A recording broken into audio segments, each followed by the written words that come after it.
The 2020 and newer Polaris Slingshot comes equipped with a dashboard cubby space on both the driver and passenger side of the vehicle.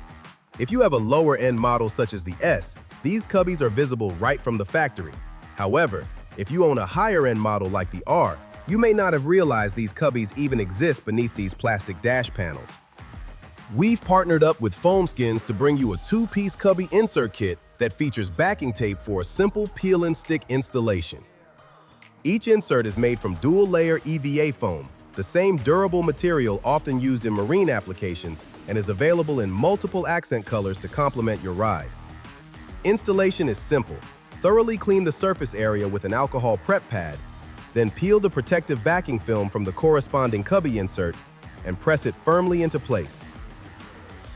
Just repeat on the other side, and you're done. It's a quick and easy way to add color, reduce vibration, and eliminate rattles from anything you're storing in your dash cubbies, all while giving your Slingshot a custom look. If Foamskinz cubby inserts are on your mod list, head on over to SlingMods.com today or click the link in the description below to grab a set for your sling. And as always, feel free to like and subscribe to stay tuned in to everything on 3 wheels. Thanks for watching.